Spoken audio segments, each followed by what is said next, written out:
चलिए शुरू करते हैं अपने इस सेशन को और अपने इस क्लास को एक बार जल्दी से कंफर्म कर लेते हैं ऑडियो क्लियर है। इसके बाद हम अपने इस सेशन को इस क्लास को स्टार्ट कर देंगे।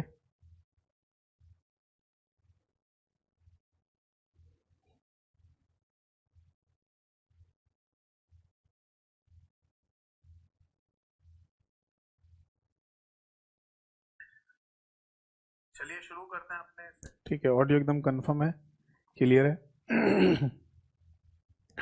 तो शुरू करते हैं अपने इस सेशन को और अपने इस क्लास को। ठीक है,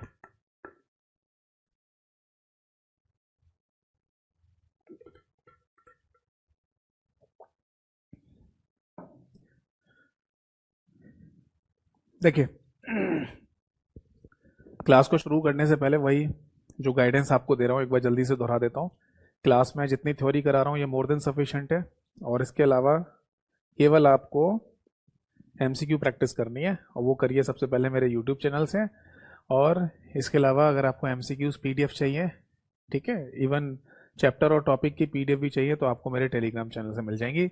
दोनों चैनल का नाम यही है, कंप्यूटर बाय यतेंद्र सर। और अगर किसी को ना मिले तो व्हाट्सएप मैसेज कर देना 8448832987 पर, तो मेरे ऑफिशियल लिंक आपके पास आ जाएंगे। ठीक है। तो चलिए शुरू करते हैं आज के सेशन को और आज की क्लास को। सबसे पहले नमस्कार सभी को नमस्कार। डेट मैंने डाली दी है। तो बेटा हमारा जो चैप्टर चल रहा था लास्ट क्लास में उसका नाम है इंटरनेट, नहीं इंटरनेट तो हमारा हो गया, नेटवर्किंग, माफ कीजिएगा। तो नेटवर्किंग वाला चैप्टर चल रहा था हमारा लास्ट क्लास में। और बेटा नेटवर्किंग को हिंदी में भी नेटवर्किंग ही कहा जाता है ना। और लास्ट क्लास में मैंने आपको काफ़ी सारी चीज़ें बताई। मैंने आपको नेटवर्क्स के नाम बताए, पैन, लैन, कैन, मैन, वैन, इनमें क्या डिफरेंस होता है। वीपीएन के बारे में भी मैंने आपको समझाया था, वर्चुअल प्राइवेट नेटवर्क के बारे में। तो एक छोटा सा कॉन्सेप्ट और समझाने जा रहा हूँ नेटवर्क्स को लेकर। इसके बाद फिर हम ओएसआई मॉडल को डिस्कस करेंगे। ठीक, देखो तीन शब्द और समझ लीजिए। एक शब्द होता है इंटरनेट। एक शब्द का नाम है बेटा इंटरनेट, ठीक है। एक शब्द और होता है दैट इज इंट्रानेट, और एक शब्द होता है बेटा एक्स्ट्रानेट। क्लियर है। इन तीनों का अपना कोई हिंदी नाम नहीं होता, अंग्रेजी में जैसे लिखा हुआ वैसे ही हिंदी में नाम होता है इनका। बट इनका मीनिंग क्या है, देखो इंटरनेट को तो मैं समझता हूँ कि सभी लोग अब समझ ही गए होंगे क्या है। हम इसको ग्लोबल नेटवर्क कह सकते हैं, हम इसको ग्लोबल नेटवर्क कह सकते हैं। इसका सिंपल सा मीनिंग यह है कि ये एक वैश्विक नेटवर्क है जो पूरी दुनिया में फैला हुआ है ना। इसको इंफॉर्मेशन हाईवे भी कहा जा सकता है। ढेर सारी बातें हमने इंटरनेट के बारे में डिस्कस की थी, है ना।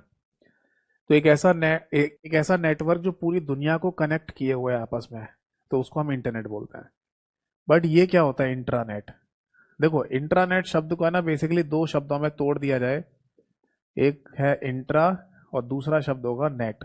अब इसी नेट शब्द को है ना पूरा लिखा जाए तो नेटवर्क लिख दिया जाता है, ठीक है।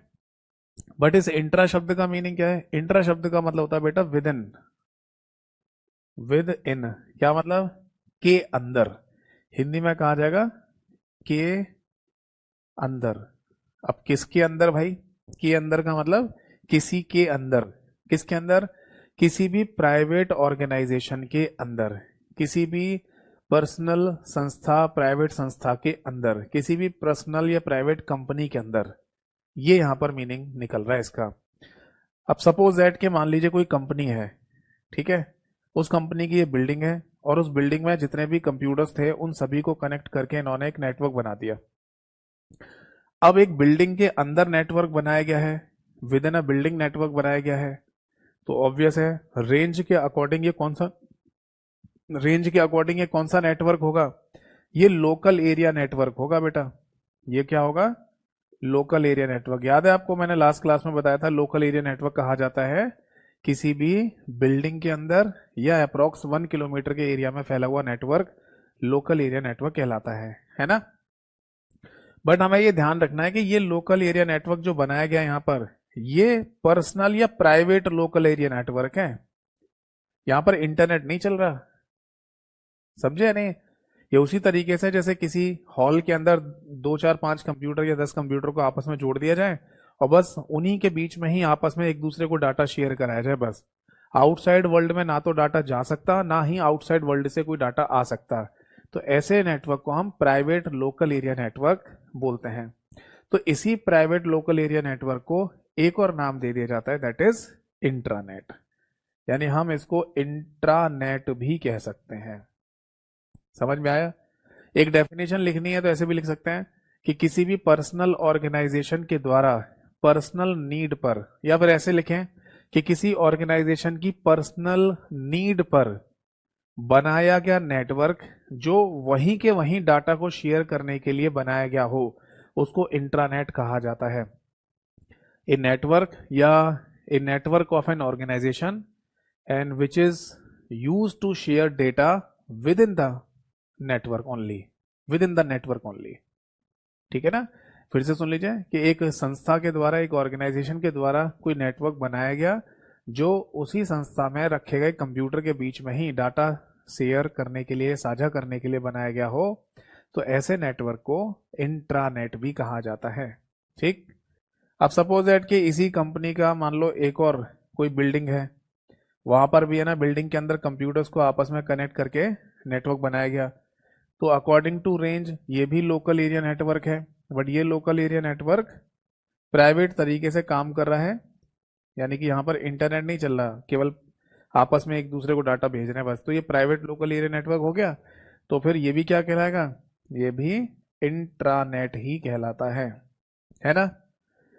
अब सपोज दैट कि इस इंट्रानेट को दूसरे इंट्रानेट के साथ अगर जोड़ दिया जाए तो इंट्रानेट इंट्रानेट आपस में मिलके क्या बना देते हैं? ये आपस में मिलके एक्स्ट्रानेट बना देते हैं। यानी अगला शब्द अगर आपसे पूछा जाए what is the meaning of extranet, तो इसका सिंपल सा आंसर है that is collection of intranets, collection of intranets. समझ में आ गई बात? हिंदी में लिखा जाएगा इंट्रानेट्स का संग्रह, इंट्रानेट्स का समूह लिख दीजिए। कई सारे इंट्रानेट्स को अगर आपस में मिला दिया जाए तो उनका जो कलेक्शन होगा, उनका जो समूह होगा, वो क्या कहलाएगा? उसी को हम एक्स्ट्रानेट के नाम से बोल देंगे। बताओ बात समझ में आई या नहीं? पहले तो आप इसे नोट कर लीजिए, कोई डाउट है तो पूछ लीजिए। बाकी अगर नोट करने की आदत नहीं है तो आपको पता ही है मेरा जो टेलीग्राम चैनल जिसकी जानकारी मैं आपको दे रहा था, कंप्यूटर बाय यतेंद्र सर, वहां पर नेटवर्किंग के नाम से कंप्लीट क्लास पीडीएफ आपको मिल जाएगी, जिसको डाउनलोड करके आप, है ना, अपना रिवीजन कर सकते हैं। बट ये ध्यान रखना उसमें एज इट इज ये सब चीज़ लिखी मिलेंगी, बट एक बार क्लास को ज़रूर देखना चाहिए, क्योंकि क्लास को अगर नहीं देखेंगे सुनेंगे तो केवल पीडीएफ से उतना अच्छे से समझ में नहीं आएगा। ये वैसे ही जैसे किसी किताब से अपने आप खुद से पढ़ना शुरू कर दो तो आधी बातें समझ में आती हैं, आधी नहीं आती है, उसी तरीके से हो जाएगा फिर। तो क्लास को ज़रूर देखना। ठीक है जी, समझ आ गया सभी को? ठीक। तो फाइनली इंटरनेट, इंट्रानेट और एक्स्ट्रानेट क्या होता है ये बात भी हमको समझ में आ गई। तो अब फाइनली है ना, हम समझने जा रहे हैं, पढ़ने जा रहे हैं OSI मॉडल को। जैसे हम कई बार देखते हैं क्वेश्चंस हमसे एग्जाम्स में पूछे जाते हैं टोपोलॉजी के बारे में, क्वेश्चंस हमसे पूछे जाते हैं एग्जाम्स में router, hub, modem, repeater, gateway, bridge के बारे में, क्वेश्चंस हमसे पूछे जाते हैं टोपोलॉजी के बारे में, क्वेश्चन हमसे पूछे जाते हैं आईपी एड्रेस, मैक एड्रेस के बारे में, क्वेश्चन हमसे पूछे जाते हैं मोड ऑफ कम्युनिकेशन के बारे में, simplex, half duplex, full duplex के बारे में। तो ये सब चीजें ना इसी मॉडल के अंदर ही आ जाती हैं, जिसको OSI मॉडल कहते हैं, ओपन सिस्टम इंटरकनेक्शन मॉडल। ये मॉडल है क्या, इसको कैसे समझें अभी समझाऊंगा। बाकी एक बच्चे का कमेंट आया, सर इंटरनेट समझ नहीं आया। अरे भैया मेरे पांडे जी, पूरा एक चैप्टर इंटरनेट का समझा दिया, पूरा एक इंटरनेट चैप्टर पढ़ा दिया और आप कह रहे हो इंटरनेट समझ नहीं आया। अगर अभी भी इंटरनेट नहीं समझ में आया कि इंटरनेट क्या है, तो भैया मैं नहीं समझा पाऊंगा, इससे सिंपल भाषा में मैं नहीं समझा पाऊंगा। और वो भी अब आप बोल रहे हो कि सर इंटरनेट समझ नहीं आया। क्या नहीं समझ में आया भाई? इंटरनेट पूरी दुनिया में कैसे चलता है, इंटरनेट कनेक्शंस कौन से हैं, किसी कंप्यूटर में इंटरनेट चलाना है तो कैसे चलेगा, है ना? इंटरनेट पूरी दुनिया में ऑपरेट कैसे हो रहा है, इंटरनेट की टर्मिनोलॉजी क्या है, सब तो समझा दिया आपको। अब आप कह रहे हो इंटरनेट समझ नहीं आया, ये तो हद हो गई। इतना सब कुछ इंटरनेट के बारे में कम से कम मैं समझता हूँ 4-5 क्लासेस ली होंगी मैंने, फिर भी अगर इंटरनेट नहीं समझ में आया तो अब मुझे नहीं लगता फिर आपको कोई समझा पाएगा। माइंड मत करना, बट इंटरनेट वाली क्लासेस है ना प्रॉपर देखो पहले पीछे जाके। शायद आपने इंटरनेट की सारी क्लासेस नहीं देखी होंगी इसलिए ऐसा हो रहा होगा। तो इंटरनेट की जितनी भी क्लासेस मैंने ली हैं सारी देखिए, बिल्कुल शुरू से देखना तो आपको इंटरनेट समझ में आ जाएगा। ठीक है बेटा, अब आगे देखो। देखो मैंने आपको एक बात बताई थी, मैंने आपको बोला था कि ये जो इंटरनेट नेटवर्किंग का जो कॉन्सेप्ट था वो 1960 से शुरू हुआ था, 1960 के दशक से, है ना। और फिर 1969 में 1969 में एक मॉडल, एक नेटवर्क बना दिया गया था जिसका नाम था ARPANET, यानी advance research project agency for networking. उस नेटवर्क को बनाने के बाद नेटवर्किंग काम करना शुरू हो गई थी उस नेटवर्क के थ्रू ही। तो उस नेटवर्क को बनाने के बाद पूरी नेटवर्किंग को समझाने के लिए अमेरिकन ने एक मॉडल बनाया। ये मॉडल आप ऐसे समझ लो जैसे बचपन में भी तो बनाते थे। अगर मान लो आपके स्कूल या कॉलेज में कुछ कहा, कोई फंक्शन होता था तो उसमें कहा जाता था मॉडल बना के लाना घर से। तो जनरली हम थर्माकोल की शीट वगैरह का, है ना, कार्डबोर्ड का, है ना, और गत्ते वगैरह का, इन सभी का है ना एक मॉडल टाइप का बना के ले आते थे, फिर उसमें नंबर भी मिलते थे हमको। ऐसे ही होता था ना। तो जिस तरीके से हम बचपन में मॉडल्स बनाया करते थे थर्माकोल की शीट का, कार्डबोर्ड का, तो वो किसी कॉन्सेप्ट को समझाने का एक तरीका था। जैसे मान लो हम पॉल्यूशन के ऊपर ही है ना मॉडल बना के ले जा रहे हैं, उसमें दिखाया जाएगा कि पॉल्यूशन किस तरीके से, प्रदूषण किस तरीके से फैल रहा है। तो इसी तरीके से समझिए कि है ना अमेरिकन ने पूरी दुनिया को समझाया कि नेटवर्किंग कैसे काम कर रही है। अगर हम एक जगह से दूसरी जगह तक डाटा को ट्रांसफर करें यानी स्थानांतरित करें तो डाटा कैसे पहुंचता है। अब आप बोलेंगे सर उन्होंने भी कोई मॉडल ही बनाया था थर्माकोल की शीट का या कार्डबोर्ड का। नहीं, ऐसा नहीं बनाया, उन्होंने तो डॉक्यूमेंटेशन बनाए होंगे, उन्होंने दस्तावेज लिखकर समझाया होगा ये चीजें, है ना, प्रेजेंटेशन बनाई होगी ज्यादा से ज्यादा। तो मैं एक एग्जांपल दे रहा था कि हम भी बचपन में मॉडल बनाते थे। तो उसी तरीके से ना अमेरिकन ने समझाया कि एक कंप्यूटर से दूसरे कंप्यूटर तक डाटा कैसे पहुंचता है। ठीक है, इस बात को हम एक प्रैक्टिकल एग्जांपल से और भी समझ सकते हैं। सपोज दैट कि हम अपने घर से यानी अपने एड्रेस से एक लेटर लिखते हैं, चिट्ठी लिखते हैं, और ये चिट्ठी हमें किसी दूसरे घर तक पहुंचानी है, हमारे किसी रिलेटिव चिर परिचित आदमी के घर तक। तो हमारे घर से वो चिट्ठी दूसरे घर तक कैसे पहुंचेगी, कितने स्टेप्स फॉलो करके पहुंचेगी। तो कुछ एग्जांपल सेट करते हैं यहाँ पर। जैसे हमारे घर से है ना हमने अपने घर में चिट्ठी लिखी, हम अपने घर से बाहर निकले, पहला स्टेप। घर में पहला स्टेप तो वही होना चाहिए, घर में चिट्ठी लिखी जा रही है, पहला स्टेप तो यही होना चाहिए। फिर हम अपने घर से बाहर निकलेंगे चिट्ठी को लेकर, और हमारे नजदीक जो भी पोस्ट ऑफिस होगा, डाक विभाग, उसमें डाल देंगे या वहां दे देंगे उनको। फिर फाइनली उसके बाद वो चिट्ठी डाक विभाग वाले उस शहर में भेजेंगे, उस जगह पर भेजेंगे जहां पर वो चिट्ठी जानी है। फिर वहां पोस्ट ऑफिस में पहुंचेगी वो चिट्ठी, चाहे किसी भी माध्यम से पहुंचे, ट्रेन से पहुंचे, हवाई जहाज से पहुंचे, बस से पहुंचे, कैसे ही पहुंचे, पहुंचा दी मतलब। वहां फिर पोस्टमैन को दी जाती है वो चिट्ठी। पोस्टमैन को कहा जाता है इस चिट्ठी को दे के आओ। पोस्टमैन उस एड्रेस को देखते हुए आपके घर, मतलब जहां पर ये चिट्ठी पहुंचानी है, उस कॉलोनी या सेक्टर को ढूंढता है। फिर उस कॉलोनी या सेक्टर में आपके घर को ढूंढता है, और फिर जब घर मिल जाता है तो घर के बाहर जनरली एक लेटर बॉक्स होगा, और उस लेटर बॉक्स में उस चिट्ठी को डाल के चलाएगा। अब हमारे इंडिया में लेटर बॉक्स का चलन नहीं है, हर घर के बाहर लेटर बॉक्स आपको नहीं देखने को मिलेंगे। जो अच्छे कुछ डेवलप्ड घर हैं, बहुत विकसित घर हैं, अमीर आदमी टाइप का कह सकते हो, पैसे वाले लोग जिन्हें कहा जाता है, उनके घर के बाहर तो जरूर आपको एक लेटर बॉक्स मिल जाएगा, वरना नॉर्मली घरों में या घर के बाहर लेटर बॉक्स कहीं नहीं मिलता, न देखने को मिलेगा आपको। तो जनरली पोस्टमैन क्या करते हैं, वो दरवाजे में लगा के चले जाएंगे चिट्ठी पत्री को, फंसा के कहीं पर, या ऐसे अंदर घर में फेंक देते हैं, है ना। तो वो अपने हिसाब से देख सकते हैं हम इस बात को। वरना अगर कहीं पर लेटर बॉक्स है तो उस लेटर बॉक्स में वो लेटर को, चिट्ठी को डाल के चला जाएगा। तो मान लीजिए कि ये चिट्ठी जहां से चली थी, जहां से लिखकर भेजी गई थी, इसने सोर्स से डेस्टिनेशन तक पहुंचने में मान लीजिए कि 7 स्टेप फॉलो किए हों, 7 स्टेप्स। समझ में आ रहा है? तो इन 7 स्टेप्स के थ्रू ही तो हम समझा रहे हैं कि एक जगह से दूसरी जगह तक ये चिट्ठी कैसे पहुंची। तो सेम इसी तरीके से अमेरिकन ने कॉन्सेप्ट समझाया नेटवर्किंग का, एक मॉडल बना के, जिसमें कहा कि एक कंप्यूटर से दूसरे कंप्यूटर तक डाटा 7 स्टेप में होकर जाता है, और उन्हीं 7 या 7 स्टेप को 7 लेयर कहा उन्होंने, और इन्हीं 7 लेयर्स को कलेक्टिवली यानी कंबाइन करके एक मॉडल के अंदर बताया गया, जिसका नाम रखा गया OSI मॉडल।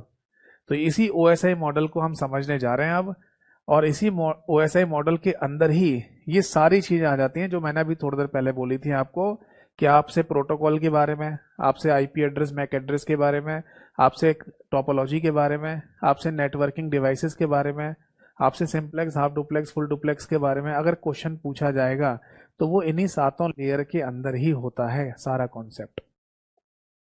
समझ में आ गया? तो किस मॉडल के अंदर ये बातें समझाई गई? OSI नेटवर्किंग मॉडल के अंदर। तो अब आप हेडिंग डाल दीजिए OSI नेटवर्किंग मॉडल। ठीक है, ये कब की बात है? ये है 1969 की। कब? जब ARPANET बना दिया गया था, advance research project agency for networking बन गया था। तो उसी को समझाने के लिए इन्होंने मॉडल बनाया। अच्छा, इस मॉडल की अपनी एक फुल फॉर्म भी होती है बेटा, इसको ओपन सिस्टम इंटरकनेक्शन मॉडल कहा जाता है। ओपन सिस्टम इंटरकनेक्शन मॉडल कहते हैं, इसकी फुल फॉर्म है। बाकी इस मॉडल को एक और नाम दिया जाता है, दैट इज रेफरेंस मॉडल। आप बोलेंगे सर इसका हिंदी नाम नहीं होता, कोई हिंदी नाम नहीं है, इसको रेफरेंस मॉडल के नाम से ही बोला जाएगा। बट ये रेफरेंस मॉडल क्यों कहा जा रहा है? रेफरेंस शब्द का मतलब तो ऐसे होता है जैसे हम किसी चीज को देखकर उसका रेफरेंस लेते हुए नई कोई चीज बनाते हैं, ऐसे होता है ना, मैंने रेफरेंस लिया है, मैंने वहां से ये चीज समझी थी, मतलब रेफरेंस लिया था, अब मैं ये नई चीज बना रहा हूं। तो इसे रेफरेंस मॉडल क्यों कहते हैं? क्या इसे देखकर कोई नई चीज बनाई गई थी क्या? हाँ, इसी OSI मॉडल को देखते हुए फिर बाद में जाकर कुछ समय बाद एक नया मॉडल और बनाया गया, जिसका नाम है TCP/IP मॉडल। TCP/IP मॉडल, जिसको 2 प्रोटोकॉल के नाम पर बनाया गया है, या इसका नाम रखा गया है ट्रांसमिशन कंट्रोल प्रोटोकॉल और इंटरनेट प्रोटोकॉल। ये बेसिकली 2 प्रोटोकॉल्स होते हैं नेटवर्किंग की, इन दोनों प्रोटोकॉल के नाम पर ही मॉडल का नाम बना दिया गया। और यही जो मॉडल है TCP/IP मॉडल, यही इम्प्लीमेंटिंग मॉडल भी है बेटा। क्या है बेटा? Implementing model. क्या मीनिंग है इसका? आज की दुनिया में अभी इस समय नेटवर्किंग का जो मॉडल फॉलो हो रहा है, जो नेटवर्किंग का मॉडल चल रहा है, वो TCP/IP मॉडल ही होता है। तो हम लिख सकते हैं इस बात को, नेटवर्किंग का मॉडल, नेटवर्किंग का मॉडल जो आज के समय, जो आज के समय फॉलो किया जा रहा है, फॉलो किया जा रहा है, इसी को क्या बोलते हैं? इसी को TCP/IP मॉडल कहा जाता है। अब आप बोलेंगे सर TCP/IP मॉडल अगर फॉलो हो रहा है तो TCP/IP मॉडल से क्वेश्चन पूछेंगे ना? नहीं, TCP/IP मॉडल के क्वेश्चन नहीं पूछे जाते एग्जाम में। जो क्वेश्चन पूछे जा रहे हैं वो पूछते हैं OSI मॉडल के। यानी कि हमेशा जब भी कभी क्वेश्चन पूछा जाएगा OSI मॉडल का ही पूछेगा। आप बोलेंगे सर TCP/IP मॉडल में और OSI मॉडल में अंतर होता है क्या? हाँ, कुछ छोटे मोटे बेसिक अंतर होते हैं। तो वो चीज है ना, हम क्लास के लास्ट में डिस्कस करेंगे, जब OSI मॉडल पूरा कंप्लीट हो जाएगा उसके बाद मैं TCP/IP के बारे में भी थोड़ी बहुत बातें बता दूंगा। ठीक है ना? क्योंकि OSI मॉडल में जो चीजें डिसाइड हो गई थी, जो बता दी गई थी, उसमें भी चेंजेस या बदलाव की जरूरत थी। समझ रहे हैं? इसीलिए फिर बाद में TCP/IP मॉडल को बना दिया गया, उसमें फिर कुछ चेंजेस या बदलाव किए गए। क्लियर है? तो सबसे पहली बात, सबसे पहला क्वेश्चन तो ये पूछा जाएगा आपसे, बताइए नेटवर्किंग का हम कौन सा मॉडल आज की डेट में फॉलो कर रहे हैं? तो आंसर होगा TCP/IP मॉडल। और अगर ये कहा जाए कि इंटरनेट नेटवर्किंग का रेफरेंस मॉडल कौन सा है, तो फिर आंसर होगा OSI मॉडल। ठीक है, तो आप इसे नोट कर लो पहले तो। ठीक, और कोई डाउट है तो पूछ लीजिए।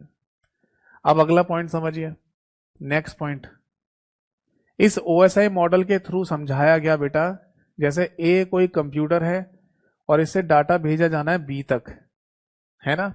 तो ये समझाया गया कि ए से अगर हम बी तक कोई डाटा भेजना चाहते हैं तो हमें बीच में किसी ना किसी ट्रांसमिशन मीडियम की आवश्यकता पड़ेगी ही पड़ेगी। ये जो बीच में मैंने पाइप जैसा बनाया है इसको ट्रांसमिशन मीडियम का नाम दिया जाता है, ट्रांसमिशन मीडियम। और ये भी कोई नई बात नहीं है, ठीक है। बोल सकते हैं इसको हिंदी में स्थानांतरण का माध्यम, ठीक है। और ये भी कोई नई बात नहीं है, ये चीज मैं आपको ऑलरेडी पहले बता चुका हूं। हमने जब नेटवर्क के बारे में जानकारी ली थी तभी हमने ये बात समझी थी कि अगर आप एक जगह से दूसरी जगह तक डाटा को स्थानांतरित करना चाहते हैं, ट्रांसफर करना चाहते हैं, तो आपको किसी ना किसी चैनल या मीडियम की आवश्यकता पड़ेगी पड़ेगी। तो आप दो तरीके के मीडियम का इस्तेमाल कर सकते हैं, या तो ये मीडियम वायर हो सकता है या फिर ये मीडियम वायरलेस भी हो सकता है, यानी कि बिना तार के भी आप डाटा को स्थानांतरित कर सकते हैं। समझ में आ गई बात। तो अब हमें यहां पर तो यही देखने को लग रहा है, यही देखने को मिल रहा है कि ए ने कोई डाटा भेजा और किसी ट्रांसमिशन मीडियम के थ्रू बी तक डाटा पहुंच गया, सिंपल सा यही देखने को मिल रहा है ना। बट इसी बीच में ही है वो 7 लेयर, इसी बीच में होती हैं 7 लेयर्स, जिनको कुछ इस तरीके से दिखाया जाएगा। अभी एक नया डायग्राम और बनाएंगे जिसके थ्रू हम समझेंगे कि ए से लेकर बी तक डाटा कैसे पहुंचता है, 7 लेयर का कॉन्सेप्ट क्या होता है, ठीक है ना। तो फिलहाल के लिए बस इतना लिख लो जो मैंने अभी बोर्ड पर लिखा है, समझाया आपको। तो एक बात और समझ में आ गई कि इस ओएसआई मॉडल के अंदर टोटल मिला के कितनी लेयर्स का कॉन्सेप्ट है, तो आंसर है 7 लेयर्स का, 7 लेयर का कॉन्सेप्ट होता है। अगर आप इन लेयर को लेयर नहीं कहना चाहते तो स्टेप्स भी कह सकते हैं कि ओएसआई मॉडल के अंदर 7 स्टेप्स का कॉन्सेप्ट है, एक कंप्यूटर से दूसरे कंप्यूटर तक डाटा भेजने के केस में, ठीक है। तो अब जो काम की बातें नहीं है उन्हें मैं यहां से हटा देता हूं, इसे हटा दीजिए, क्योंकि हम टीसीपी आईपी मॉडल को डिस्कस करेंगे लास्ट में, ज़्यादा नहीं थोड़ा ही डिस्कस करेंगे, क्योंकि डिटेल में टीसीपी आईपी मॉडल नहीं पूछा जाता, ठीक है। अब देखो, अगर मैं ए से लेकर बी तक डाटा भेज रहा हूं, है ना, तो देखना हम इस चीज को ऐसे भी दिखा सकते हैं कि ए से लेकर बी तक डाटा भेजा जा रहा है, ठीक।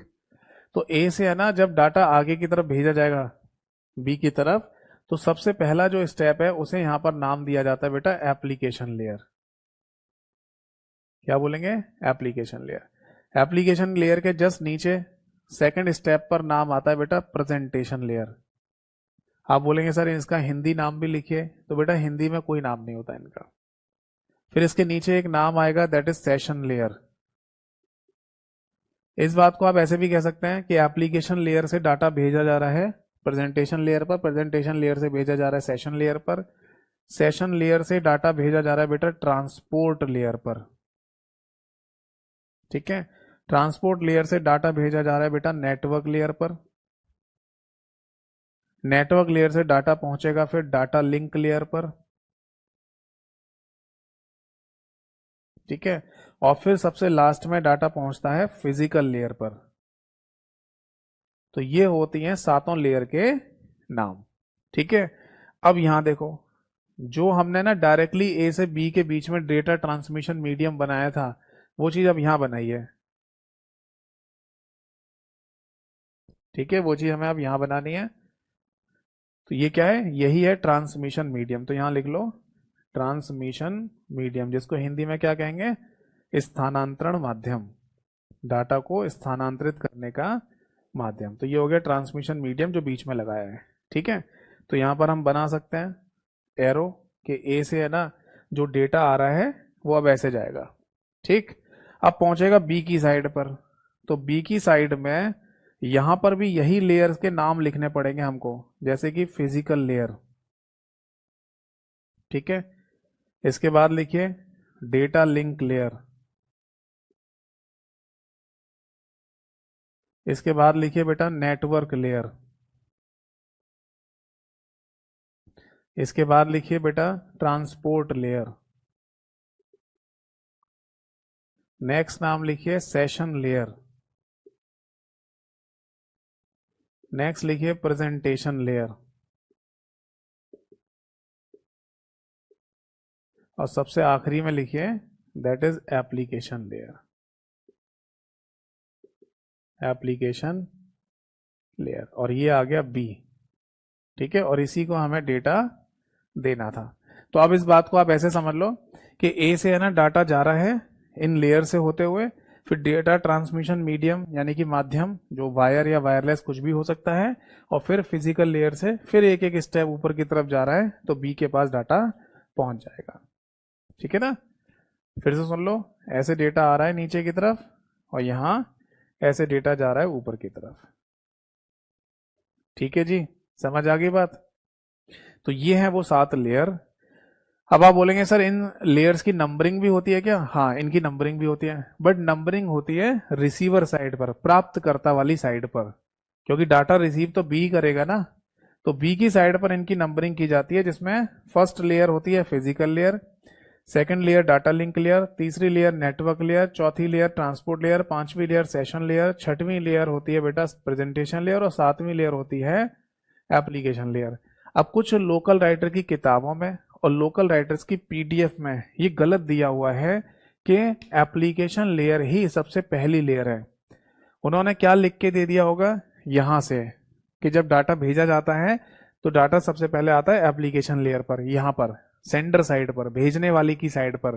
तो यहीं से नंबरिंग कर दी, first second third fourth fifth six seven, जबकि ये गलत है। गलत इसलिए है क्योंकि हम जो डाटा भेज रहे हैं तो हमारा मुख्य उद्देश्य है डाटा को किसी को प्राप्त कराने का, है ना, रिसीवर को पहुंचाने का। तो रिसीवर के साइड पर जब डाटा प्राप्त हो रहा होगा तब हम वहां पर है ना नंबरिंग करेंगे कि डेटा ट्रांसमिशन मीडियम के थ्रू जब डेटा पहुंचा रिसीवर साइड पर तो पहले पहुंचा फिजिकल लेयर पर, फिर एक एक स्टेप करके सातवीं लेयर तक पहुंच गया और बी को डाटा मिल गया। तो अगर किसी लोकल राइटर की किताब में या किसी लोकल राइटर की पीडीएफ में आपके पास अगर हो और ऐसा लिखा हुआ मिल जाए कि एप्लीकेशन लेयर ओएसआई मॉडल की पहली लेयर होती है, तो उसको काट कर ठीक कर लेना, सही कर लेना। समझ आ गई बात? तो इस तरीके से लेयर का ये कॉन्सेप्ट दिया गया है। ठीक है, एक बात और बता दूं मैं आपको कि ये जो ऊपर की 3 लेयर होती हैं ये वाली, चाहे तो इधर बता दो चाहे इधर बता दो, एक ही बात है। ठीक है, इन ऊपर की जो 3 लेयर होती हैं इनको यूजर स्पेसिफिक लेयर कहा जाता है। इनको नाम लिख सकते हैं आप, यूजर स्पेसिफिक लेयर। क्या मीनिंग है इसका? इसका मीनिंग ये होता है बेटा कि यूजर को जो सर्विस प्रोवाइड कर रही हैं, यूजर को जो सेवा प्रदान कर रही हैं, वो यूजर स्पेसिफिक लेयर है। और नेटवर्क लेयर से फिजिकल लेयर तक जो लेयर्स होती हैं इनको नेटवर्क स्पेसिफिक लेयर बोलते हैं। नेटवर्क स्पेसिफिक लेयर्स यानी कि ये नेटवर्क को सपोर्ट प्रोवाइड कर रही होती हैं। जितनी भी नेटवर्क बनाने की बात होगी, नेटवर्क को चलाने की बात होगी, वो इन तीनों लेयर में होती है। और यूजर को सर्विस देने की बात होती है तो वो इन तीनों लेयर पे होती है। बीच में ये ट्रांसपोर्ट लेयर एक मीडिएटर का काम कर रही है, इसका कोई नाम नहीं होता। समझे? तो अगर पेपर में ये भी क्वेश्चन पूछ लिया जाए कि ओएसआई मॉडल में नेटवर्क स्पेसिफिक लेयर का नाम इनमें से क्या होगा, तो 3 नाम हो सकते हैं, physical layer, data link layer और नेटवर्क लेयर। और अगर ये कहा जाए कि ओएसआई की 7 लेयर में से यूजर स्पेसिफिक लेयर कौन सी होती है, तो फिर 3 नाम हो सकते हैं, that is session layer, presentation layer और एप्लीकेशन लेयर। बताओ बात समझ में आ गई या नहीं? नोट कर लीजिए इसको, डाउट है तो पूछ लीजिए। बाकी आप सभी लोगों को मैं ये बोलना चाहूंगा कि इन्हीं लेयर्स के अंदर सारे पॉइंट्स होते हैं नेटवर्किंग के। तो हम एक एक करके है ना हर एक लेयर के बारे में पढ़ेंगे, डिस्कस करते जाएंगे और इन 7 लेयर को खत्म कर देंगे। ठीक है, अब इन लेयर को स्टार्ट करने से पहले है ना मैं आपको एक छोटा सा कॉन्सेप्ट और है वो और समझा दूं, फिर लेयर शुरू कर देंगे।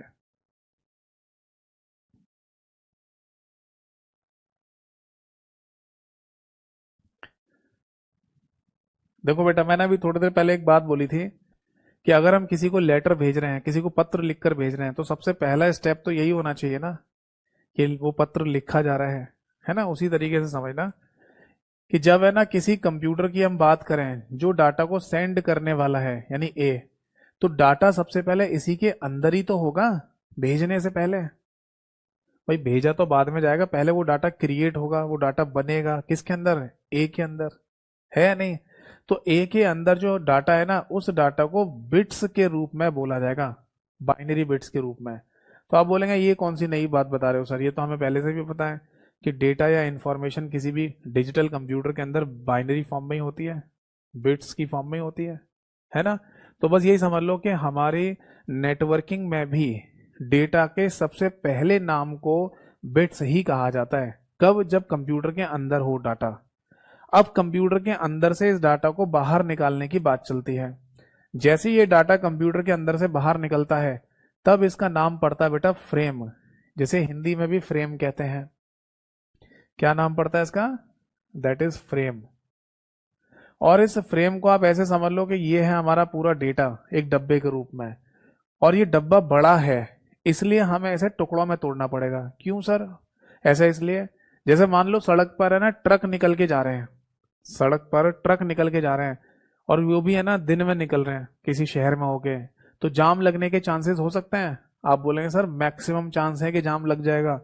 इसीलिए आपने सुना होगा और देखा भी होगा कि शहरों के अंदर रात को 10 बजे तक ट्रक की एंट्री नहीं होती है। किसी किसी सही या डेवलप शहर में तो बसों की एंट्री भी नहीं होती, उनका भी रास्ता अलग कर देते हैं ताकि शहर के अंदर जाम ना लगे, है ना। तो जो बड़े वाहन होते हैं उनकी वजह से जाम लगने के चांसेस ज्यादा हो सकते हैं, इसलिए उनकी एंट्री बंद कर दी जाती है। तो ऐसी नेटवर्किंग में होता है कि अगर आप कोई बड़ा डेटा ट्रांसफर करेंगे तो नेटवर्क कंजेशन हो सकता है, यानी कि नेटवर्क भी जैम हो सकता है। आप बोलेंगे नेटवर्क में भी जाम लगता है क्या, हाँ, नेटवर्क भी जैम हो जाता है। तो इस वजह से इस पूरे बड़े से फ्रेम को क्या करेंगे, छोटे छोटे टुकड़ों में तोड़ देंगे। और ये जो छोटे छोटे टुकड़े टूटे हैं, इन्हीं को है ना एक अलग नाम दिया जाता है, दैट इज पैकेट। हिंदी में भी जिसको पैकेट के नाम से ही बोलते हैं। अब ये पैकेट क्या है, ये टुकड़ा है, ये वाला, यानी ये जो टुकड़े आपको दिखाई दे रहे हैं उनमें से एक टुकड़े को मैंने यहाँ रख दिया है। और अब फाइनली इन पैकेट्स को इंटरनेट के माध्यम से किसी डेस्टिनेशन तक पहुंचा दिया जाएगा। यानी कि ये आपका नेटवर्क है, सपोज दैट इंटरनेट का ही आप यूज कर रहे हैं, तो पैकेट्स के रूप में ये जो आपका डाटा है ये अब स्थानांतरित किया जाएगा। और कहाँ पहुंचेगा, ये पहुंच जाएगा बेटा डेस्टिनेशन साइट पर, यानी कि बी पर। क्लियर है। तो एक बात हमें क्लियर समझ में आ गई कि अगर हम डाटा को ट्रांसफर कर रहे हैं, डाटा को भेज रहे हैं, तो सबसे पहली जो फॉर्म है, सबसे पहला जो रूप है डाटा का, वो क्या कहलाता है बेटा, वो बिट्स कहलाता है। यहां लिख दे रहा हूं बिट्स, ठीक है। और दूसरा फॉर्म क्या कहलाता है, दूसरा रूप फ्रेम कहलाता है, और तीसरा रूप क्या कहलाता है, पैकेट कहलाता है। बात समझ में आ गई सभी को। तो ये ध्यान रखना कि यहां पर एक क्वेश्चन तो यही बन जाएगा कि इंटरनेट के थ्रू जो हमारा डाटा मूव करता है वो किस रूप में करता है, तो आंसर है पैकेट के रूप में। ठीक। दूसरा क्वेश्चन ये बनेगा यहां पर कि बिट्स, फ्रेम और पैकेट, ये तीनों नाम क्या तीन अलग अलग स्टेप पे लिए जा रहे हैं, हाँ। फिजिकल लेयर पर डाटा को बिट्स की फॉर्म में कंसीडर किया जाता है, डाटा लिंक लेयर पर डाटा को फ्रेम के नाम से बोला जाता है, और नेटवर्क लेयर पर यानी कि तीसरे स्टेप पर डाटा को पैकेट के नाम से बोला जाता है। यानी आप फिर से क्वेश्चन बन गया, अगर आपसे पूछा जाए कि नेटवर्किंग में हमारे डाटा का नाम पैकेट है तो वो कौन सी लेयर पर बोला जा रहा है, तो आंसर होगा नेटवर्क लेयर। अगर नेटवर्किंग में हमारे डाटा का नाम फ्रेम है तो वो कौन सी लेयर पर बोला जा रहा है, तो आंसर है डाटा लिंक लेयर पर। अगर डाटा बिट्स के रूप में है, बाइनरी बिट्स के रूप में है, तो वो कौन सी लेयर पर बोला जाएगा, तो आंसर है फिजिकल लेयर पर बोला जाएगा। एक क्वेश्चन तो ये बन गया। बताओ जी, बात समझ में आ गई या नहीं। ठीक है। अब एक पॉइंट और, जो कि है ना मेरे से किसी ने पूछा नहीं, पूछना चाहिए था, कि सर ये फ्रेम और पैकेट का जो कॉन्सेप्ट है ये भी किसी प्रोटोकॉल के थ्रू होता है। क्योंकि आपने इंटरनेट वाली क्लास में चैप्टर में ये बताया था कि इंटरनेट नेटवर्किंग से संबंधित अगर कोई छोटे से छोटा काम भी होता है, तिनके जैसा भी कोई काम किया जाता है, तो उसके पीछे कोई ना कोई प्रोटोकॉल जिम्मेदार होती है, बताया था। तो ये काम भी किसी प्रोटोकॉल के थ्रू होता है क्या, तो आंसर है जी हाँ। देखो जो फ्रेम बनाए गए ना, यहां पर लिख लो, ये जो फ्रेम मतलब फ्रेम से पैकेट बनाए गए, किसी फ्रेम से ऐसे लिख लेना, किसी फ्रेम से पैकेट जो बनाया गया है, ये काम करती है टीसीपी नाम की एक प्रोटोकॉल। आपने अगर पहले नाम सुना हो तो अच्छी बात है, नहीं तो इसे बेसिकली ट्रांसमिशन कंट्रोल प्रोटोकॉल कहा जाता है। इसकी कई बार एग्जाम्स में फुल फॉर्म भी पूछी गई है, ट्रांसमिशन कंट्रोल प्रोटोकॉल। ठीक है, तो ट्रांसमिशन कंट्रोल प्रोटोकॉल नाम की ये प्रोटोकॉल फ्रेम से पैकेट बनाने का काम करती है, यानी इस डब्बे को छोटे छोटे टुकड़ों में तोड़ने का काम करती है। और फिर ये जो पैकेट्स हैं, इन्हीं पैकेट्स को एड्रेस देने का काम। एड्रेस देने का मतलब, अरे भाई एक बार बताओ, ये फ्रेम है आपका, आपका डेटा है, तो इसे छोटे छोटे टुकड़ों में तोड़ दिया गया। अगर इन टुकड़ों में एड्रेस नहीं लगाया जाएगा तो ये करेक्ट डेस्टिनेशन तक पहुंचेंगे कैसे? ये उसी तरीके से हो गया ना कि जब आप कोई लेटर लिखकर भेजते हैं अपने घर से, तो उस लेटर पर आपको लिखकर भेजना पड़ेगा कि ये कहाँ जा रहा है, तभी तो पोस्टमैन उस घर तक पहुंचाएगा। अगर आप एड्रेस ही लिख के नहीं दोगे किसी लेटर पर और पोस्ट ऑफिस में डाल आओ, तो पोस्टमैन है ना, या पोस्ट ऑफिस वाले, डाक विभाग वाले उस लेटर को कहाँ पहुंचाएं? बेनामी चिट्ठी के रूप में मानते हुए उन्हें फाड़ देंगे, डस्टबिन में डाल देंगे। इवन आप ये भी लिख देते हो, जब कोई लेटर आप लिख के भेज रहे होते हो किसी को, मान लो ये कोई लेटर है, तो आप क्या करते हैं, टू में तो लिख देंगे उस व्यक्ति का एड्रेस जिसको जाना है, और फ्रॉम है ना, ऐसे अपना एड्रेस भी लिख देते हो कि मैं भेज रहा हूं, है ना। तो हर एक लेटर पर एड्रेसिंग करना जरूरी है, इसी तरीके से इस पैकेट पर भी एड्रेस लगाना जरूरी है। और ये काम करती है बेटा आईपी प्रोटोकॉल। एक प्रोटोकॉल का नाम होता है इंटरनेट प्रोटोकॉल।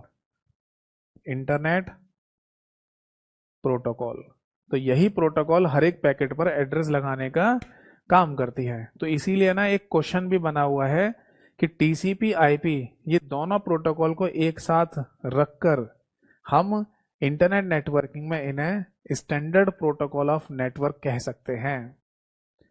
ये बात आप यहां पर लिख लीजिए। अगर टीसीपी और आईपी दोनों एक साथ ये नाम रख दिए जाएं तो इनको क्या बोला जा सकता है? Standard protocol of networking. Standard protocol of networking. ये कुछ समय पहले बेटा एक पेपर भी हुआ था जहां ये क्वेश्चन पूछा गया, एग्जाम में ये क्वेश्चन पूछा गया कि बताओ स्टैंडर्ड प्रोटोकॉल ऑफ नेटवर्किंग किसे कहा जाता है, तो आंसर था टीसीपी आईपी, दोनों प्रोटोकॉल को एक साथ मिलाकर। स्टैंडर्ड शब्द का यहां पर मतलब होता है मानक, यानी नेटवर्किंग की मानक प्रोटोकॉल का नाम क्या है, तो वो है टीसीपी आईपी। अब क्यों कह रहे हैं ये भी पता चल गया, क्योंकि फ्रेम से पैकेट बनाने का काम किसका होता है? टीसीपी का। और हर एक पैकेट पर एड्रेस देने का काम किसका है, ताकि ये करेक्ट डेस्टिनेशन पर पहुंच जाए, वो आईपी का है। तो इन दोनों की इंपॉर्टेंस होने की वजह से जो अगला मॉडल बनाया गया था ओएसआई मॉडल के बाद, उसका नाम भी इन्हीं प्रोटोकॉल के नाम पर रख दिया, टीसीपी आईपी मॉडल। बताओ जी, बात समझ में आ गई या नहीं? तो आप इसे नोट कर लीजिए, कोई डाउट है तो पूछ लीजिए, नोट कर लीजिए, कोई डाउट है तो पूछिए।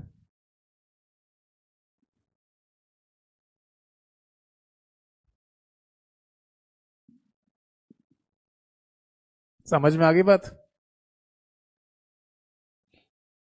ठीक है, तो अब है ना फाइनली मैं आप सभी लोगों को एक एक करके जो लेयर्स हैं यहाँ पर, उन सभी के नाम लिखवाने जा रहा हूँ, और उनके अंदर जितने भी पॉइंट्स आते हैं वो सब बताने जा रहा हूँ। ठीक है, आप आराम से देखते जाइए, सुनते जाइए, कोई डाउट है तो पूछते जाना है।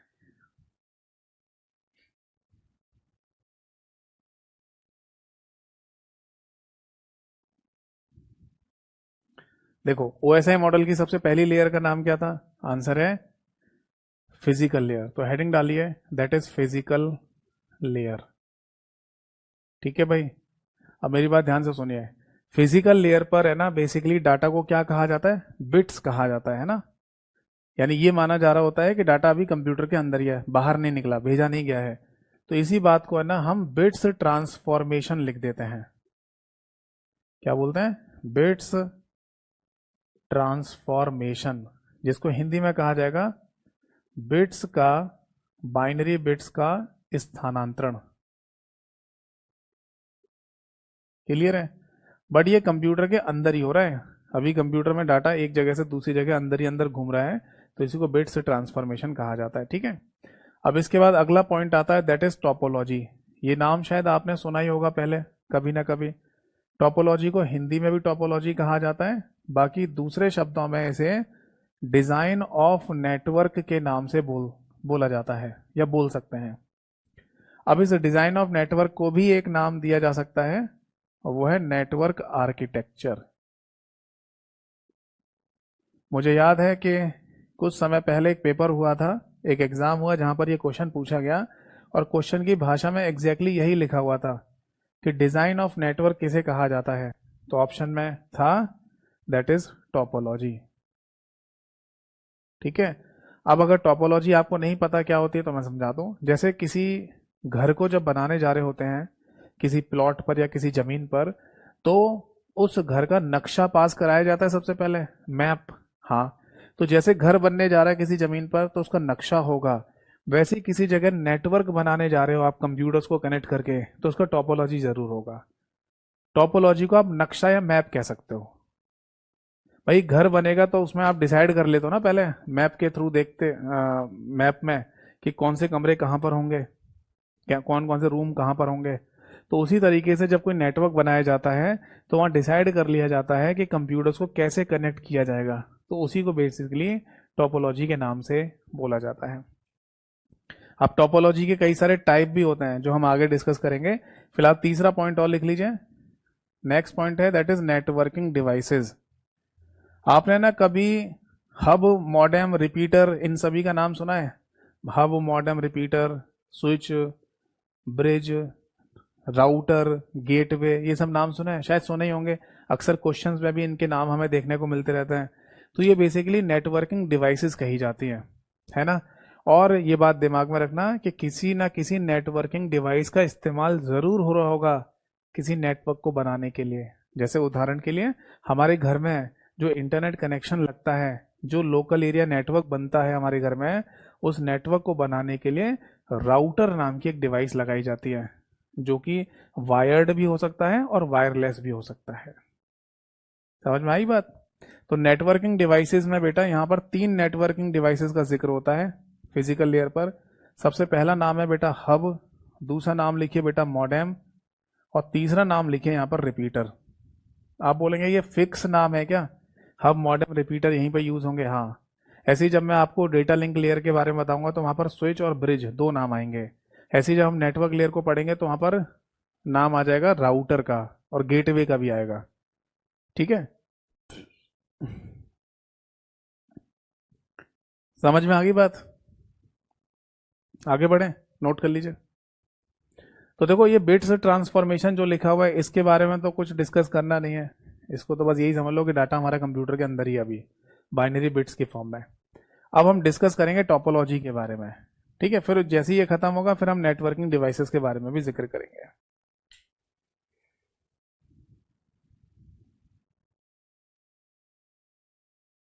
क्लियर है? चलो अब हेडिंग डालिए दैट इज टोपोलॉजीज। टोपोलॉजी को लेकर भी है ना क्वेश्चंस हमें देखने को मिलते हैं पेपर में। ठीक है, हेडिंग डालिए टोपोलॉजी।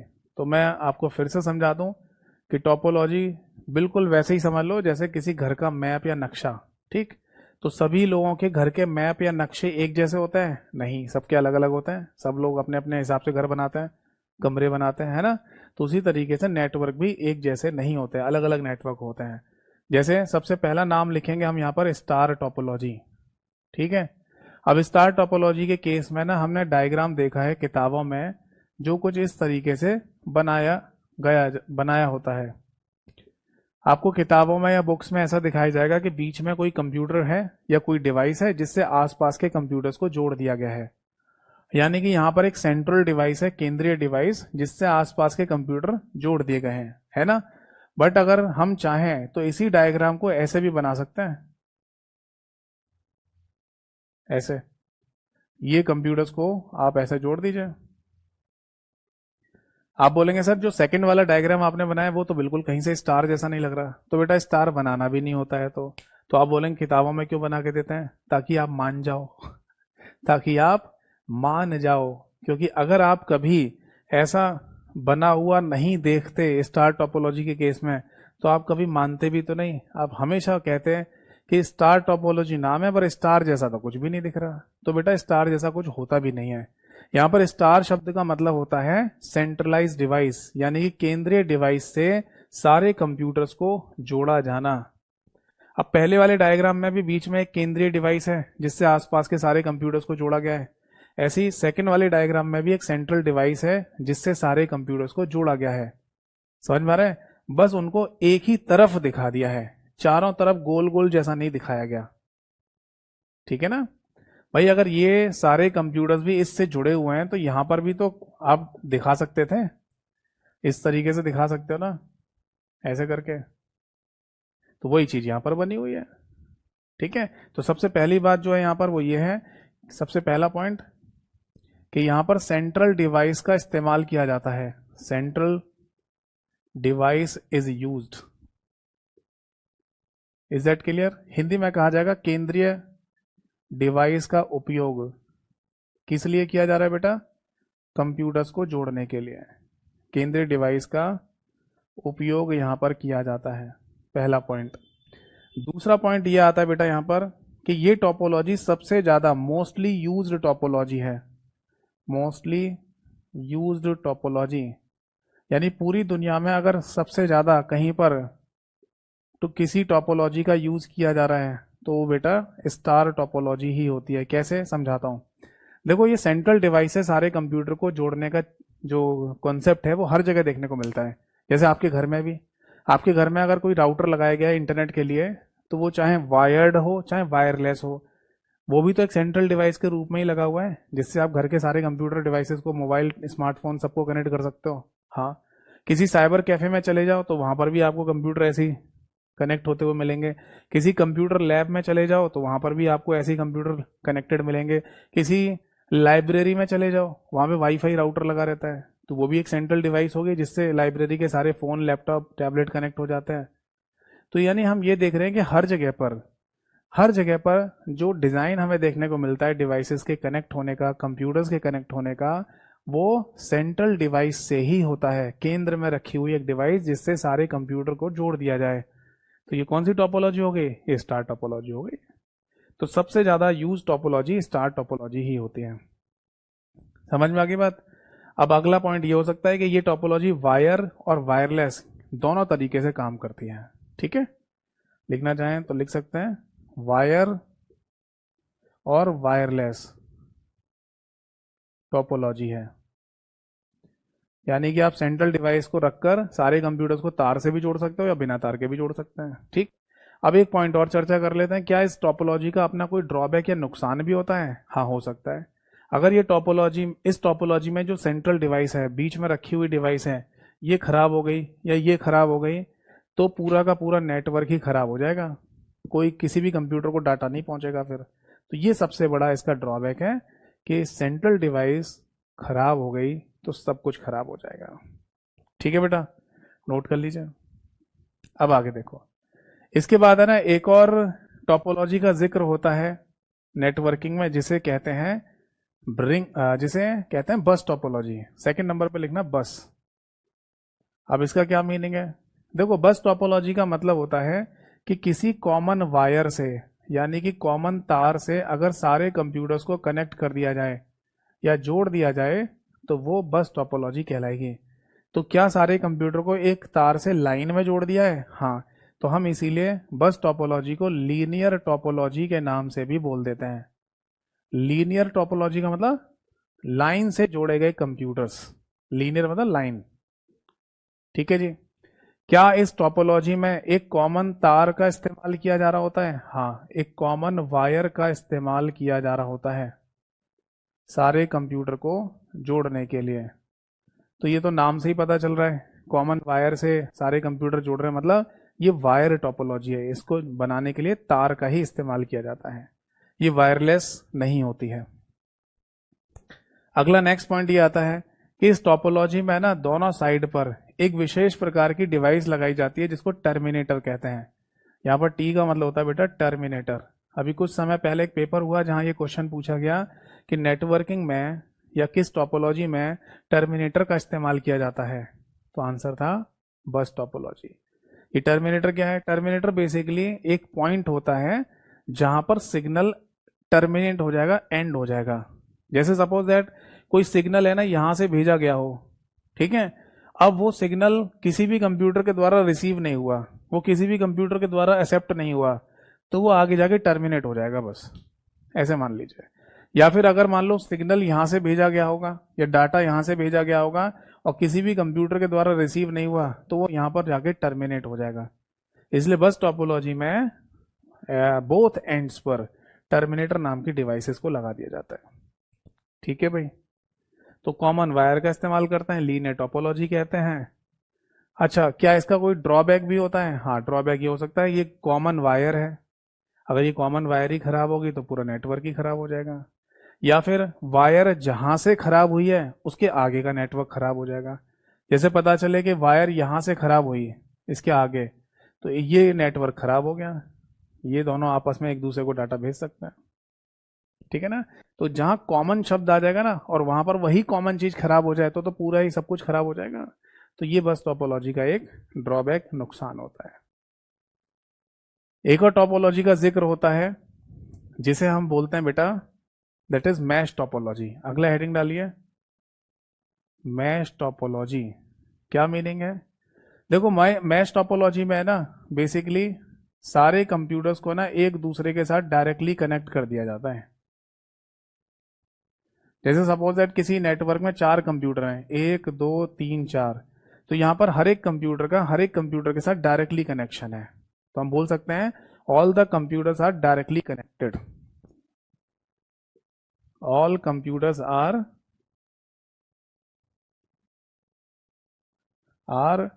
Directly connected. समझ में आ गई बात? अब डायरेक्टली कनेक्टेड होने का मतलब होता है प्रत्यक्ष रूप से जुड़ा होना। सभी कंप्यूटर्स का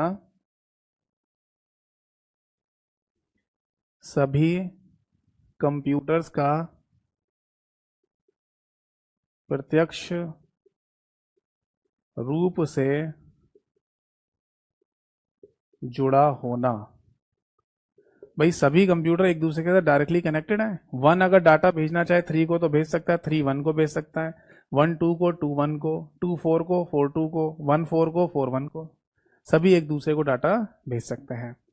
तो ये जो मैश टोपोलॉजी है ना, इसको टोपोलॉजी के टर्म में या नेटवर्किंग के टर्म में कह दो मोस्ट रिलायबल टोपोलॉजी भी कहा जाता है। नेक्स्ट पॉइंट लिखिए, मोस्ट रिलायबल टोपोलॉजी। ये रिलायबल जो शब्द है वो रिलायबिलिटी, या रिलायबल जो शब्द है वो विश्वसनीयता, ट्रस्ट से संबंधित है क्या? हाँ, इसलिए हिंदी में इसको विश्वसनीय कहा जा सकता है। और विश्वसनीय जो शब्द होता है वो विश्वास से संबंधित है क्या? हाँ, विश्वास का मतलब भरोसा, ट्रस्ट। ये क्या मतलब है यहाँ पर विश्वास से, भरोसा से, ट्रस्ट से? समझाता हूं। इस टोपोलॉजी में है ना, अगर एक कंप्यूटर दूसरे कंप्यूटर को डाटा ट्रांसफर कर रहा है तो बेटा ये ध्यान रखना कि वही दोनों कंप्यूटर इस बात को जानते हैं बस, और तीसरे को खबर नहीं होती। जैसे अगर एक डाटा भेज रहा है 2 को और 2 डाटा भेज रहा है 1 को, तो तीसरे और चौथे को कोई खबर नहीं है यहाँ पर। समझ में आ रहा है? टोपोलॉजी ऐसी होनी चाहिए, डिजाइन ऐसे ही होना चाहिए कि उस नेटवर्क में जो 2 कंप्यूटर आपस में कम्युनिकेट कर रहे हैं उन्हीं को जानकारी हो आपस में बस, और तीसरे को कोई खबर ना हो। पहला पॉइंट तो ये। दूसरा पॉइंट ये हो सकता है कि इस टोपोलॉजी में सपोज दैट कि ये तीसरे नंबर का कंप्यूटर खराब हो गया, ये काम नहीं कर रहा, तो क्या पूरा नेटवर्क खराब हो गया? नहीं। आप है ना 1 2 और 4 को तो जैसे यूज कर रहे थे वैसे यूज कर लो भाई। ये तीनों अगर आपस में एक दूसरे को डाटा भेजना चाहें तो अब भी भेज लेंगे, तीसरे नंबर वाले कंप्यूटर को नहीं भेज पाएंगे क्योंकि वो खराब हो गया है। तो एक डिवाइस के खराब होने से पूरा नेटवर्क भी यहां पर खराब नहीं होता है, इसलिए सबसे रिलायबल टोपोलॉजी इसी टोपोलॉजी को कहा जाता है। ठीक है, और जैसा कि आप देख रहे होंगे कि यहां पर भी वायर का इस्तेमाल किया जाता है कंप्यूटर्स को जोड़ने के लिए, कनेक्ट करने के लिए, तो ये भी वायर्ड टोपोलॉजी होती है। ठीक है, एक बात और कि इसमें 4 कंप्यूटर्स हैं जिनको आपस में जोड़ने के लिए 6 तारों का इस्तेमाल किया गया है। तो एक क्वेश्चन और भी पूछ लेते हैं कि बताओ वो कौन सी टोपोलॉजी है जिसमें मोर नंबर ऑफ वायर्स का इस्तेमाल किया जाता है? मोर नंबर ऑफ वायर्स, यानी कि इस टोपोलॉजी को बनाने के लिए ज्यादा तारों का उपयोग किया जाता है। मतलब जितने कंप्यूटर्स होंगे उसकी संख्या से ज्यादा तार लगे होंगे यहां पर। जैसे 4 कंप्यूटर 6 तारों से जुड़े हुए हैं, तो ये भी एक क्वेश्चन बन जाता है। ठीक है, चलो नोट कर लीजिए, कोई डाउट है तो पूछिए। इसके बाद अगली एक और टोपोलॉजी का जिक्र होता है जिसे रिंग टोपोलॉजी कहते हैं। ये क्या होती है इसको भी समझते हैं।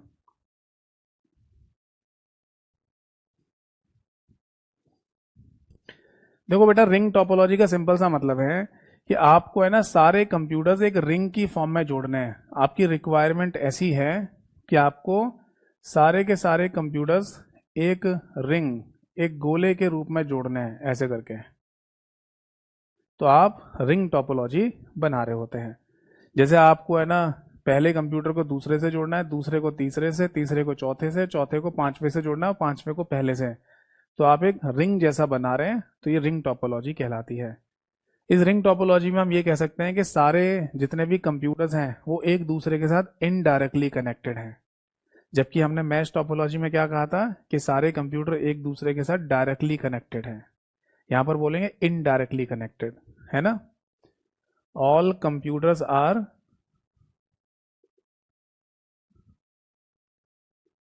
Indirectly connected. समझ में आ गई बात बेटा। इनडायरेक्टली कनेक्टेड होने का मतलब होता है हिंदी में अप्रत्यक्ष रूप से जुड़ा होना। अप्रत्यक्ष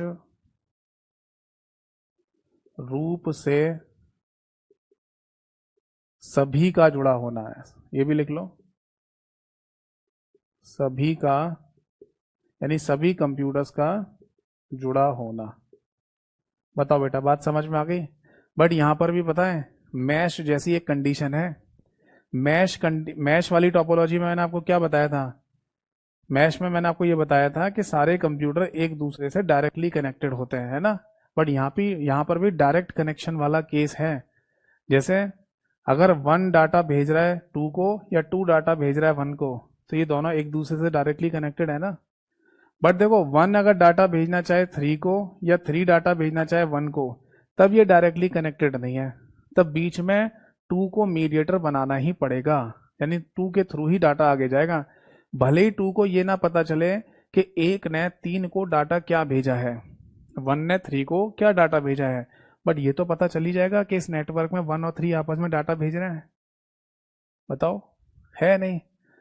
ये उसी तरीके से हो गया कि किसी ने अपने घर का नक्शा ऐसा बनाया, बड़ा खराब नक्शा बनाया है। क्या बनाया उसने, उसने है ना अपने घर में जैसे ही घर में कोई एंटर करता है तो सबसे पहले रूम में घुसेगा जिसको ड्राइंग रूम कह सकते हैं, मान लो बैठक। फिर उसी से है ना सेकंड वाले रूम का दरवाजा दे दिया है, और फिर सेकंड वाले रूम से ही तीसरे नंबर के रूम का दरवाजा दे दिया उसने, गेट दे दिया है। यानी कि आपके पास सेकंड नंबर के रूम तक जाने का डायरेक्टली कोई मेथड नहीं है। चलो फर्स्ट से सेकंड में पहुंच जाओ, यही बहुत था, है ना।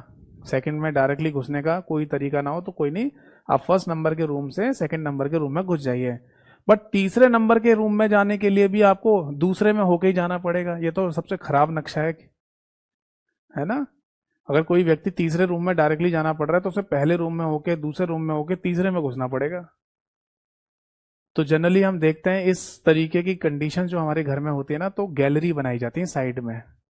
जो पीछे के कमरे होते हैं ना घर में, मकान में, उनमें जाने के लिए साइड में होकर गैलरी दे देते हैं ताकि पीछे भी कोई जा सके डायरेक्टली, है ना। तो यहाँ पर यही चीज हमें देखने को मिल रही है कि अगर तीसरे नंबर तक कोई डाटा आपको भेजना है तो दूसरे से होके ही जाएगा, ठीक है। तो उस कंडीशन में तो ये इनडायरेक्टली कनेक्टेड है। बट अगर एक डाटा भेजे दो को या दो एक को तो डायरेक्टली कनेक्टेड है। दो डाटा भेजे तीन को या तीन दो को, डायरेक्टली कनेक्टेड। ऐसी तीन चार, चार पांच और पांच एक, अगर यही आपस में नजदीक वाले अगर एक दूसरे को डाटा भेज रहे हैं तो ये डायरेक्टली कनेक्टेड भी हैं। और जहां डायरेक्टली कनेक्टेड शब्द आ जाएगा तो वहां रिलायबिलिटी आ जाएगी। जैसे एक डाटा दो को भेजे या दो डाटा एक को भेजे, तो क्या तीसरे चौथे पांचवे को खबर होगी? नहीं होगी। तो अगर एक क्वेश्चन बनाया जाए स्टेटमेंट और कंक्लूजन के आधार पर कि बताइए रिंग टोपोलॉजी मैश टोपोलॉजी के जैसे मोस्ट रिलायबल टोपोलॉजी कब हो सकती है, रिंग टोपोलॉजी मैश टोपोलॉजी की तरह रिलायबल टोपोलॉजी कब हो सकती है, किस कंडीशन में हो सकती है? तो इसका सिंपल सा आंसर है जब एडजेसेंट, यानी कि आपस में नजदीक वाले कंप्यूटर अगर एक दूसरे को डाटा शेयर कर रहे हो तो, तभी। वरना तो all computers are indirectly connected to each other. ये टोपोलॉजी वायर से बनती है, हाँ वायर तारों के थ्रू बनाई जाती है। और इसमें है ना देखो, सीधी सी बात है, अगर आप कोई रिंग बना रहे हो तो रिंग में सभी कंप्यूटर्स का काम करना जरूरी है। तो अगर मान लो कोई बीच में कंप्यूटर खराब हो गया तो भी आपका नेटवर्क डिस्टर्ब हो जाएगा यहाँ पर। ठीक है, चलो आगे देखते हैं। इसके बाद है ना एक टोपोलॉजी का जिक्र और होता है जिसे हाइब्रिड टोपोलॉजी कहा जाता है। नाम समझ ही गए होंगे। हाइब्रिड का मतलब होता है दो या दो से ज्यादा का मिश्रण। क्या है इसमें? सपोज दैट कि आपने ना एक बस टोपोलॉजी बनाई। बस टोपोलॉजी किससे बनती है? कॉमन वायर से। सारे कंप्यूटर्स को एक दूसरे के साथ कनेक्ट कर दो। अब आपको लगा कि यहाँ पर है ना मेरे को इस कंप्यूटर को हटाकर एक डिवाइस लगानी है और इस डिवाइस से और भी कंप्यूटर्स कनेक्ट करने हैं, तो आप कर सकते हो, है ना। तो सबसे पहले यहां जो टोपोलॉजी बनी हुई है उस टोपोलॉजी का नाम क्या है? बस। और यहां से कौन सी टोपोलॉजी दिख रही है आपको? That is star. तो एक ही टोपोलॉजी में दो टोपोलॉजी दिख रही है ना, तो इसीलिए इनके कॉम्बिनेशन को हाइब्रिड टोपोलॉजी का नाम दिया जाता है। सिंपल सी परिभाषा लिख सकते हो, नहीं तो बस देख लीजिए, सुन लीजिए कि जब दो या दो से ज्यादा टोपोलॉजी को जोड़ दिया जाएगा तो वो हाइब्रिड टोपोलॉजी कहलाएंगी, है ना। इंग्लिश में प्रॉपर बोलेंगे, टू और more than two topologies are combined together known as hybrid topology. ठीक है। इसके बाद है ना बेटा एक टोपोलॉजी का जिक्र और भी अब देखने को मिल रहा है हमें एग्जाम्स में, क्वेश्चंस में, जिसे ट्री बोलते हैं। वैसे पता है ट्री टोपोलॉजी बहुत इंपॉर्टेंट टोपोलॉजी नहीं है, होती तो यही पांच हैं जो मैंने अभी बताई आपको। पर ट्री का मतलब जस्ट ऐसे समझ लो हायरार्किकल वे में। इस तरीके से अगर कोई कंप्यूटर्स को जोड़कर टोपोलॉजी बनाई गई होगी लेवल वाइज, तो उसको हायरार्किकल टोपोलॉजी या ट्री टोपोलॉजी कह दिया जाता है। यानी एक से दो कंप्यूटर जोड़ दिए हैं, दो से चार जोड़ दिए हैं, फिर चार से और आगे जोड़ते चले जाओ।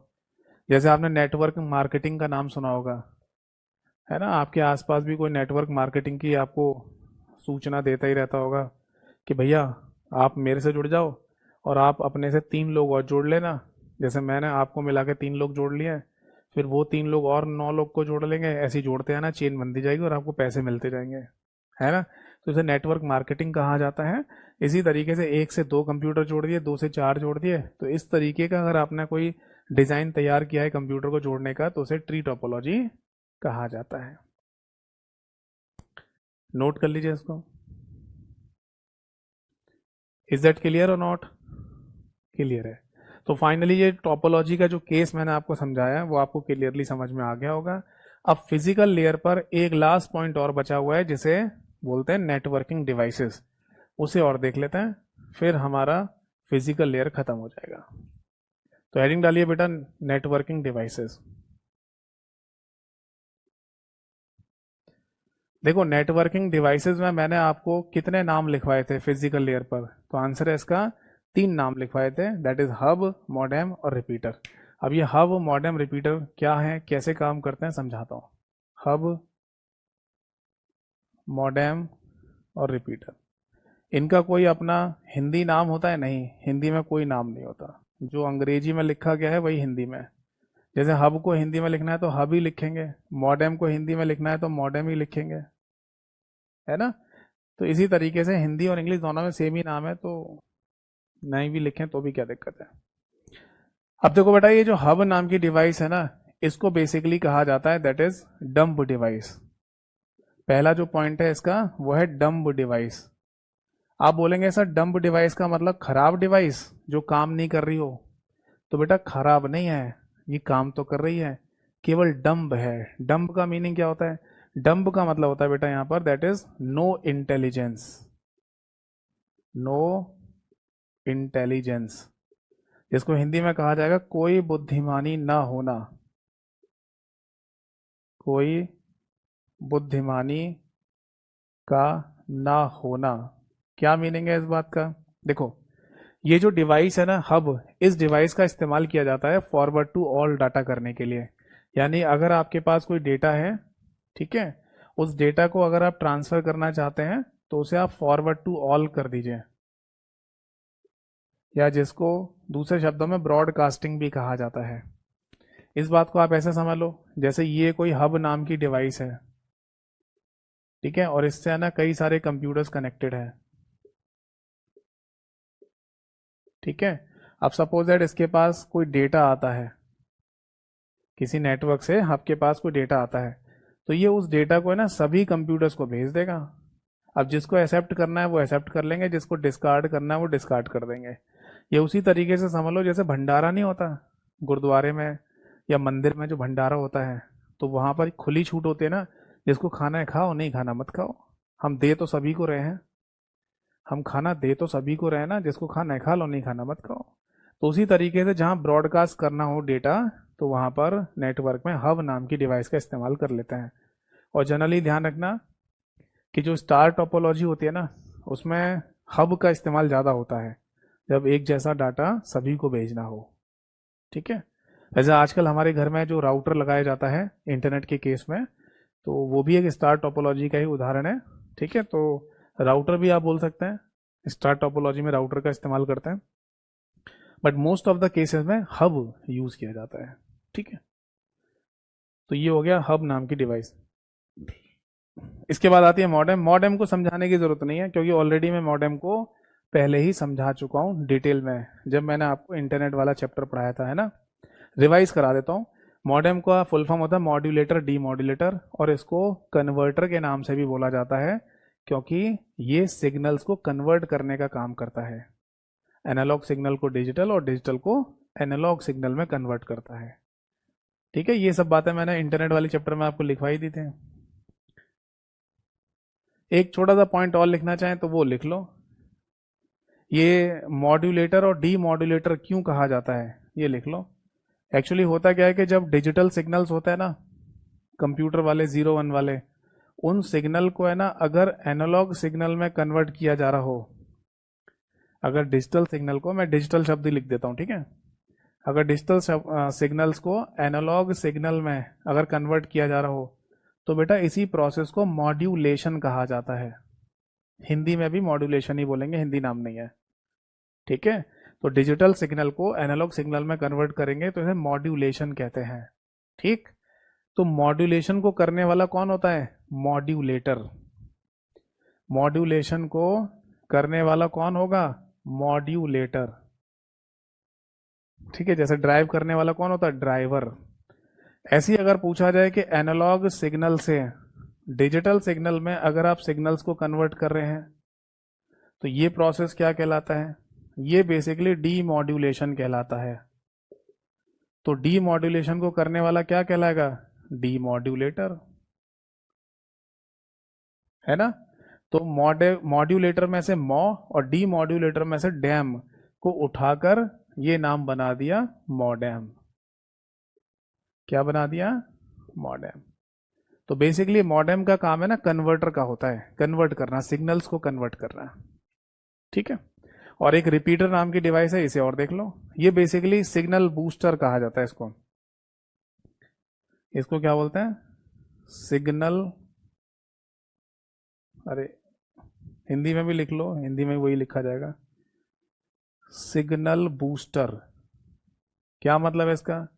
एक्चुअली क्या होता है ना, जब हम नेटवर्क को काफ़ी लंबा कर देते हैं, बड़ा कर देते हैं, यानी किसी नेटवर्क में कंप्यूटर्स जोड़ते चले जा रहे हैं, जोड़ते चले जा रहे हैं, या डिवाइसेस को जोड़ते चले जा रहे हैं, तो उस नेटवर्क में जब नेटवर्क लंबा हो जाता है तो सिग्नल के डिग्रेड होने के चांसेस हो सकते हैं किसी पर्टिकुलर डिस्टेंस के बाद। यानी इस बात को ऐसे कह सकते हैं, पर्टिकुलर डिस्टेंस के बाद सिग्नल कमजोर पड़ना शुरू हो जाता है, और कमजोर सिग्नल डेस्टिनेशन पर पहुंचेगा तो प्रॉपर डेटा नहीं बन पाएगा, ठीक है। ये वैसे समझ लो कि घर से आप चले 2 4 5 किलोमीटर दूरी चले और आपकी एनर्जी डाउन हो गई, तो आपको है ना दोबारा कहीं रुक कर रेस्ट करना पड़ेगा, ठीक है। पैदल चल रहे हो मान लो, रेस्ट करना पड़ेगा, कुछ जूस वूस पीना पड़ेगा, पानी वानी पियोगे तब जाके आगे बढ़ोगे, है ना। तो उसी तरीके से फिर से रीगेन हो गए ना, एनर्जी रीगेन कर ली, फिर आगे चल दोगे 2 4 5 किलोमीटर। तो इसी तरीके से समझ लो, जब आपको लगता है कि नेटवर्क में सिग्नल डिग्रेड कर जाएगा तो उससे पहले रिपीटर लगा देते हैं ताकि सिग्नल बूस्ट होकर आगे बढ़ जाए। तो हम कह सकते हैं कि नेटवर्किंग में सिग्नल बूस्टर के तौर पर रिपीटर नाम की डिवाइसेस का इस्तेमाल किया जाता है, ठीक है भाई। तो आज की क्लास और आज की सभा यहीं समाप्त करते हैं। आई होप सो कि आपको जो मैंने पढ़ाया वो क्लियरली समझ में आ गया होगा। इसी तरीके से सातों लेयर कंप्लीट कर लेंगे और नेटवर्किंग वाला चैप्टर भी खत्म हो जाएगा। मैं फिर से बता दूं कि नेटवर्किंग की सातों लेयर खत्म होने दीजिए, इसके बाद कि जो बाद में 4 चैप्टर और बचेंगे वो दो दो एक एक क्लास के ही हैं। किसी में एक क्लास होगी, किसी में 2 क्लास होंगी। तो अब ज़्यादा नहीं बचा हुआ है, 8-10 क्लासेस का और सिलेबस बचा हुआ है, फिर ख़त्म हो जाएगा। ठीक है, तो आज के सेशन को ही समाप्त करता हूँ। बाकी पढ़ते समय कोई डाउट आए, ठीक, आपको किसी एमसीक्यू में डाउट लगे तो आप मुझे व्हाट्सएप पर भी भेज सकते हैं। जितना जल्दी होगा रिप्लाई करने की कोशिश करूँगा। व्हाट्सएप नंबर मैंने क्लास के शुरुआत में आपको दिया ही था, जो 1 मिनट का गाइडेंस जहाँ पर बताया था वहीं व्हाट्सएप नंबर भी बताया था।